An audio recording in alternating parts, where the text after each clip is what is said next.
జై శ్రీ విఘ్నేశ్వర గురుదక్షిణామూర్తి రాజశేఖర్ వేద జ్యోతిషానికి స్వాగతం. ఈరోజు మనం మీనరాశి జూలై నెల మాస ఫలితాలు తెలుసుకుందాం. ఇక్కడ మీనరాశి వారికి కనుక చూసుకున్నట్లయితే ఏలినాటి శని ప్రభావం ఉంది. అయినప్పటికీ కూడా ఈ నెలలో ఒక 50% మాత్రమే మీకు ఆ ప్రభావం ఉంటుంది.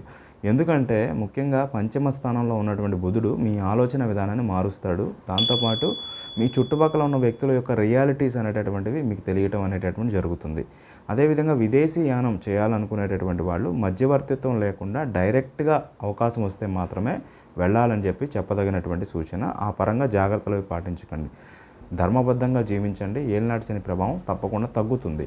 దాంతోపాటు మీ వృత్తిలో కూడా ఒక మంచి విజయం సాధించడం, పై అధికారుల యొక్క అండదండలు మీకు మళ్ళీ లభించడం వల్ల మీకు కొంత ధైర్యం అనేటటువంటిది రావడానికి అవకాశం ఉంది. ఈ నెలలో కొంత బంగారం కొనడానికి అవకాశం ఉంది. ఆ పరంగా ప్రయత్నాలు అవి కూడా చేసుకోండి. ముఖ్యంగా రాహుదశ కానీ, కేతు దశ కానీ, రవి దశ కానీ జరుగుతున్న వాళ్ళు ఖచ్చితంగా మీ జాతకాలని చెక్ చేయించుకొని ముందుకు వెళ్ళటం చెప్పదగినటువంటి సూచన. చిన్న చిన్న ఇబ్బందులు ఉన్నప్పటికీ కూడా కొంచెం పట్టు వదలని విక్రమార్కుల్లా ప్రయత్నం చేస్తే ఫలితాలు అనుకూలంగా ఉండడానికి అవకాశం ఉంటుంది. ప్రతికూల తేదీలు విషయానికి వచ్చేప్పటికీ 4, 5, 6, 24, 31 శుభం.